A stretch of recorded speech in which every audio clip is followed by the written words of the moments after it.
A person's strength isn't measured by how many friends they have, but by how well they survive when the world goes silent.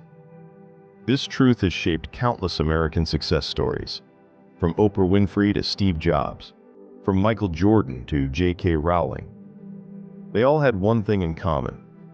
They learned to stand alone, long before the world stood with them. But why is being alone so powerful?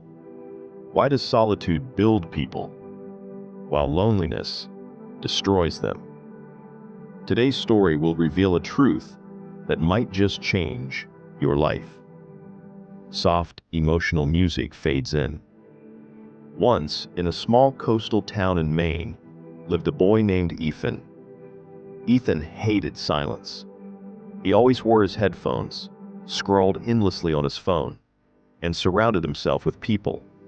Not because he loved it, but because he was scared of being alone with his own thoughts. The noise kept his fears quiet. But one day, everything changed. His girlfriend of 2 years left him. No fight, no drama. She simply said, "Ethan, you don't know who you are without people, and I can't love someone who hasn't learned to love himself." Her words cut deeper than any breakup. A week later, he lost his job. Then his roommates moved out. His parents stopped picking up his calls. For the first time in his life, Ethan was truly, painfully alone. His apartment felt like a cave. His heartbeat sounded louder than the ticking clock. Silence became a monster, and he didn't know how to fight it. One evening, unable to breathe under the weight of it all, Ethan walked to the beach. Cold wind, crashing waves, just nature and him.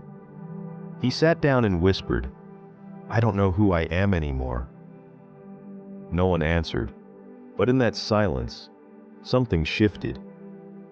For the first time, Ethan heard a voice from inside himself. What if this loneliness isn't punishment? What if it's a chance to rebuild? He didn't trust the thought at first, but he came back to the beach the next night, and the night after. Slowly, silence stopped hurting. It started healing. He learned things about himself. He didn't love parties. He loved peace. He wasn't lost. He was overwhelmed. He wasn't weak. He just never gave himself time to grow. He walked alone, cooked alone, read alone, listened to his thoughts instead of running from them. And each day, Ethan grew stronger. Months passed. One day, he met his ex at a coffee shop. She looked at him with surprise, not because of his appearance, but because of his energy. "You're different," she said.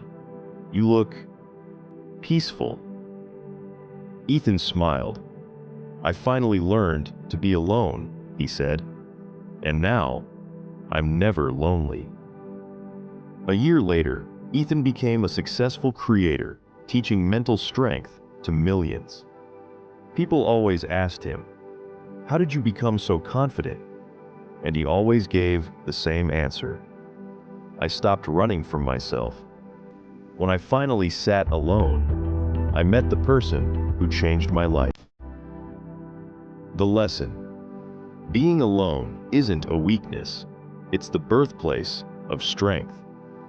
When you stop needing people to fill your silence, you become someone the world can't break. If you feel alone, remember, you're not empty. You're evolving. When your inner world becomes strong, nothing on the outside can shake you again.